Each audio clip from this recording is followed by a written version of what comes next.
Aujourd'hui, apprendre un mouvement en passant par la tuck, puis par l'advance tuck, puis par la straddle pour finalement le débloquer en full est certainement la pire chose à faire pour progresser. Et c'est là qu'interviennent nos meilleurs amis, les élastiques. Qu'ils soient rouges, jaunes, bleus ou même un peu abîmés, on les aime comme ils sont. On les aime autant car ils sont notre solution pour apprendre un mouvement impressionnant. Contrairement aux progressions qui n'impliquent pas le bon angle articulaire et dans la plupart des cas, les personnes n'utilisent même pas les bons muscles. En plus de ça, le bras de levier est tellement immense d'une progression à une autre qu'on perd espoir. Je vais donc, dans cette vidéo, te présenter pourquoi il faut absolument utiliser les élastiques, ce qu'ils vont t'apporter, lesquels choisir et surtout comment bien s'en servir. Pour finalement te présenter en détail une séance avec quasiment que des élastiques. Cette séance, je l'utilise moi-même en ce moment pour apprendre un mouvement bien précis. Allez, c'est parti. La première question à laquelle je vais répondre, c'est pourquoi utiliser des élastiques ? Le calisthenics est l'un des rares sports où nous n'avons pas spécialement besoin de matériel pour réaliser le principal de cette discipline. Mais je pense que c'est une grosse erreur, car la gymnastique est un sport assez voisin, utilise énormément de matériel bien spécifique pour chaque mouvement. Et ceux qui sont le plus utilisés sont généralement des objets qui servent d'assistance à la réalisation d'une figure. Dans notre sport, on retrouve de plus en plus ça avec les élastiques et même les baudriers. Ces aides permettent de réaliser directement un mouvement qu'on souhaite apprendre. Si un débutant souhaite faire une maltaise, il peut directement savoir le nombre précis d'élastiques dont il va avoir besoin pour la réaliser. Ce qui signifie qu'il peut déjà planifier plus ou moins le temps qu'il va prendre pour réduire toute la charge d'élastique jusqu'à atteindre la maltaise. Si après un mois d'entraînement, il fait exactement le même essai qu'au début, mais avec un élastique de 5 kg en moins, ça veut dire qu'il s'est rapproché de l'obtention du mouvement. S'il a besoin de 45 kg d'assistance, il peut déjà prévoir qu'il aura besoin d'environ 9 mois pour réaliser sa première maltaise. Cette explication est encore un peu floue car il y a plein d'autres aspects à prendre en compte, mais j'y reviendrai tout à l'heure. Concrètement, les élastiques permettent d'utiliser la partie du cerveau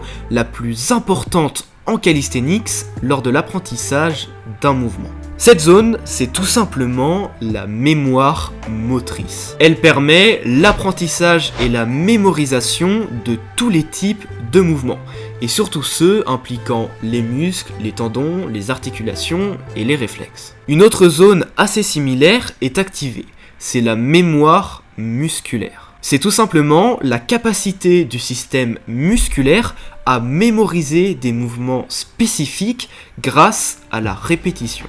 Cela implique souvent la coordination entre le système nerveux central, les muscles et d'autres composants du système moteur. Et en fait, peu importe le mouvement que vous allez réaliser, que ce soit une tuck planche ou une full planche, la mémoire motrice et musculaire vont être impliquées.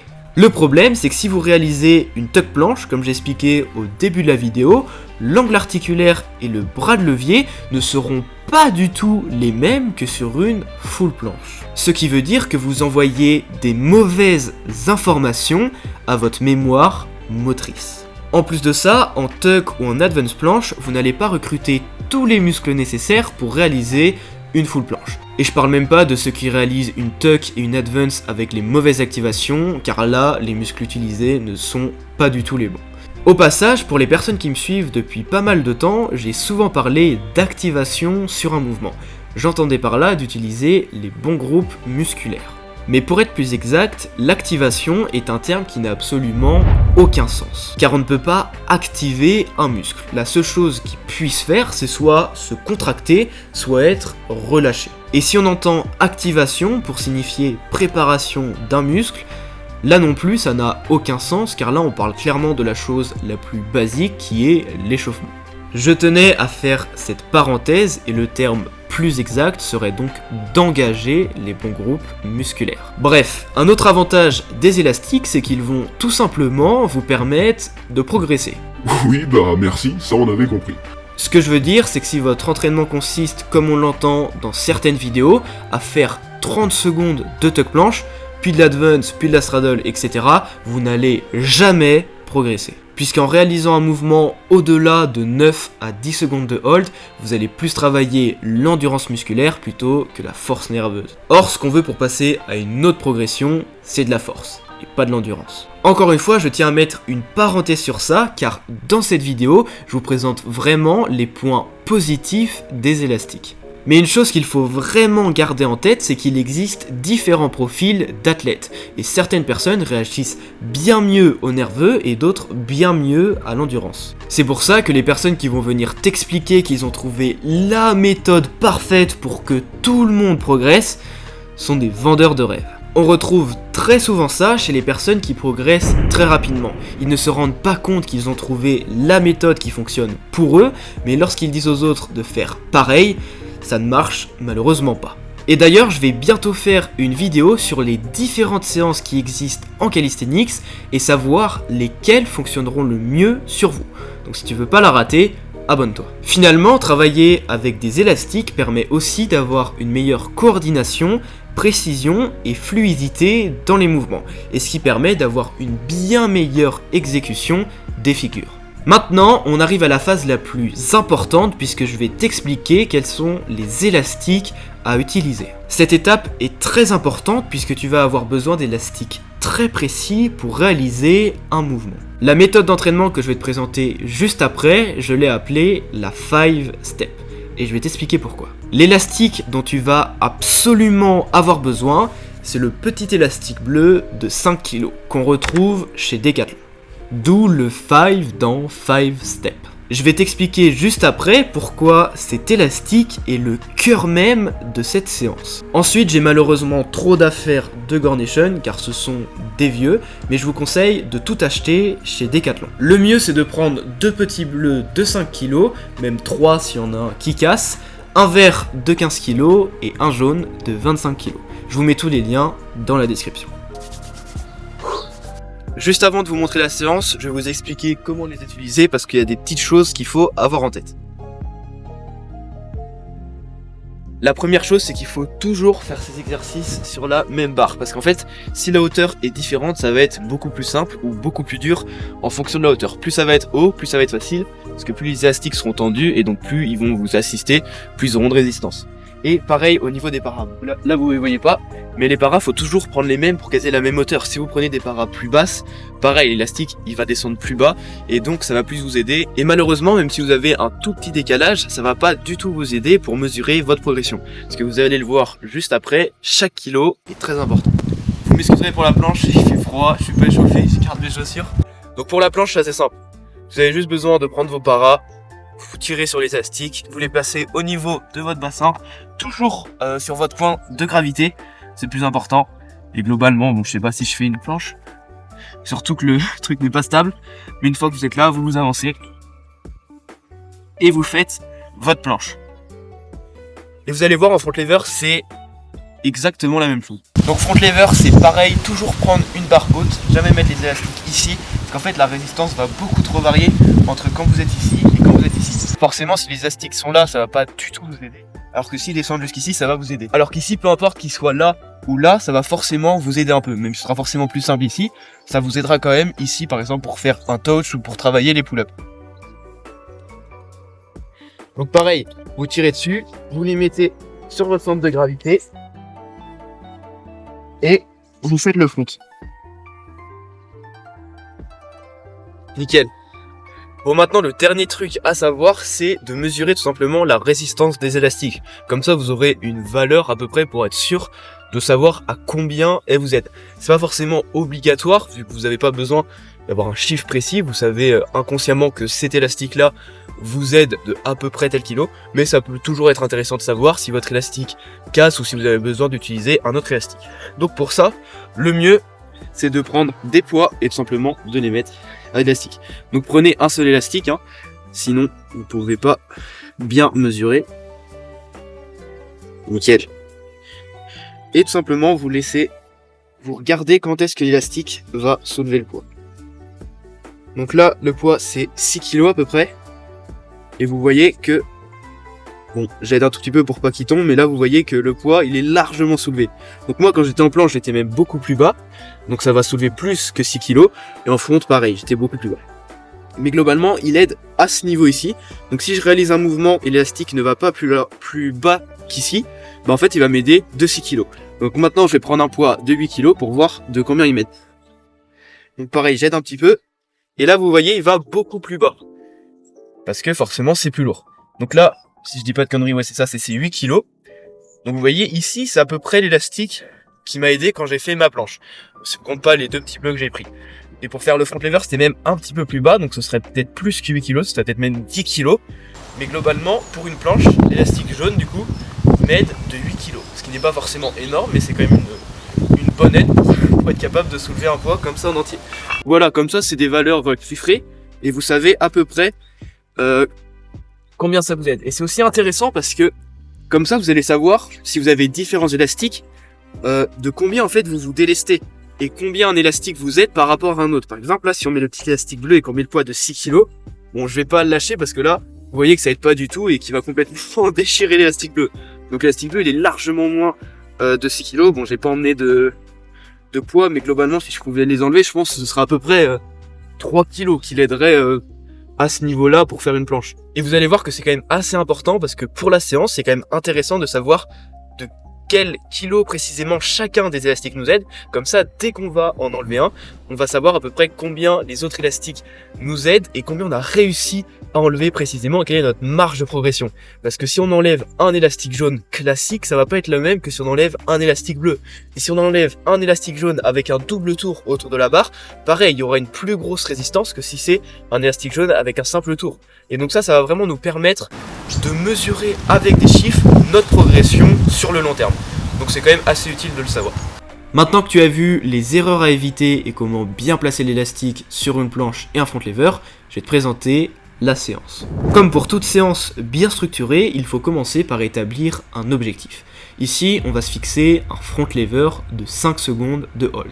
Et par exemple, on peut être un débutant ou même déjà une personne qui en fait depuis quelques mois, peu importe. Il faut que l'objectif soit quand même assez réalisable. Par exemple, j'avais pris au début de la vidéo un débutant qui se fixe une maltaise. C'est clairement pas la meilleure chose à faire, étant donné le peu d'expérience qu'il a dans ce sport. Mais s'il souhaite apprendre le front lever ou même la full planche ou un autre mouvement, cette séance va être très intéressante. Pendant la première séance, l'objectif va être de réaliser le mouvement qu'on souhaite atteindre, donc le front lever de 5 secondes, avec le nombre d'élastiques nécessaires pour réaliser dans la bonne forme et avec les bonnes activations. C'est-à-dire que si Marc, on va prendre le débutant, a besoin de 30 kg d'élastique pour réaliser son front lever perfect form avec les bonnes activations et de le tenir 5 secondes, il va le noter à la fin de sa séance qu'il a besoin de 30 kg. Durant les prochaines séances, il a ce nombre-là en repère. Il sait que lorsqu'il va commencer le premier essai de sa séance, il va faire un front lever de 5 secondes avec 30 kg d'élastique pour l'aider. La séance consiste à faire des simples holds isométriques avec ce fameux nombre d'élastiques dont il a besoin. Il peut faire par exemple 10 holds pour commencer sa séance. Plus il va faire de holds, évidemment, moins il aura d'énergie. Et donc au bout par exemple du 3e ou du 4e essai, il aura peut-être besoin de 35 kg d'assistance pour pouvoir tenir encore une fois ces 5 secondes de hold en front lever. Pour faire cette technique, il faut toujours avoir minimum un hold de 3, 4 à 5 secondes minimum. Vraiment, pas en dessous, sinon ça sert strictement à rien. Il faut vraiment se forcer à faire le mouvement de la bonne façon. Et une fois que vous arrivez vraiment à trouver les élastiques qui sont juste nécessaires pour faire ce hold, c'est parfait, vous avez juste besoin d'augmenter ce nombre d'élastiques pour toujours maintenir ce hold tout au long de votre séance ou même l'augmenter légèrement. Et maintenant, c'est là que le petit élastique de 5 kg rentre en jeu.